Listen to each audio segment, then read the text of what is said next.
check it out. I created this poster in minutes, really, just minutes, using Photoshop CS5 Extended and some new techniques that I picked up using 2D and 3D stock content. But don't be nervous by the term 3D. It's just as easy to use as 2D stock content.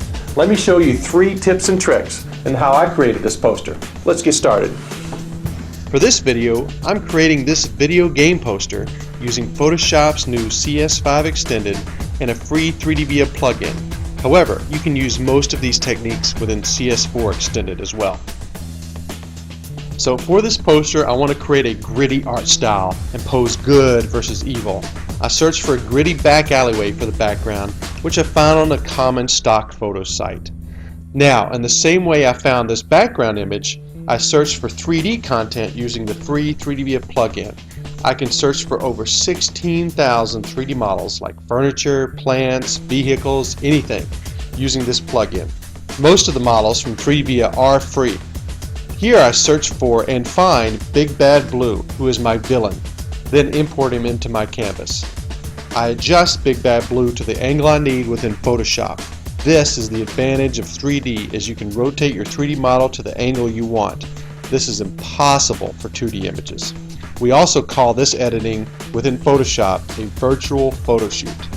I really want Big Bad Blue to pop, so I need to adjust the light sources for the 3D model. Within the 3D workspace in Photoshop, I can select the lights, then move them quickly into the location of the light that's on the background. Photoshop does allow ray tracing shadows, but the simple shortcut is to just add a simple drop shadow layer effect. Notice that when I move Big Bad Blue, the shadow updates automatically. Next, let's add the good guy. I'll search for Glow Agent, then import the 3D model. Now that I have both good and evil in my canvas, I can set them into place. This is the virtual photo shoot part, as I can create this entire scene within Photoshop, change the orientation, the lighting very easily. Here I want Big Bad Blue to be staring down at the Glow Agent. Now I add in my logo for the game.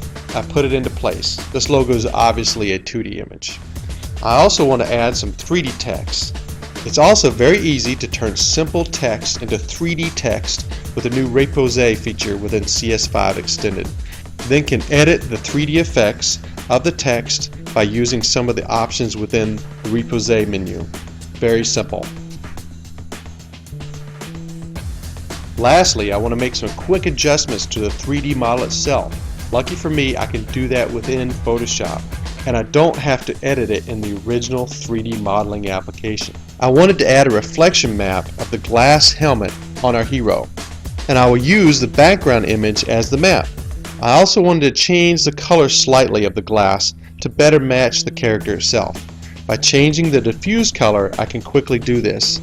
I just need to locate the glass helmet object as part of the 3D scene. Simple 3D model editing within Photoshop. How cool is that? I add some detail to the image by adding in the laser, and I'm done. Seriously, that was simple. I could not have been able to create this poster with standard 2D elements unless I rendered multiple images of different angles of the characters, and that would have taken me a lot of time. As you can see, adding 3D stock elements within Photoshop can be just as easy as adding 2D stock elements. So that's just a taste of how you can speed up your workflow using Photoshop CS5 Extended and 3D content from 3dvia.com, and it'll really make your artwork pop. Maybe pop a little bit too much.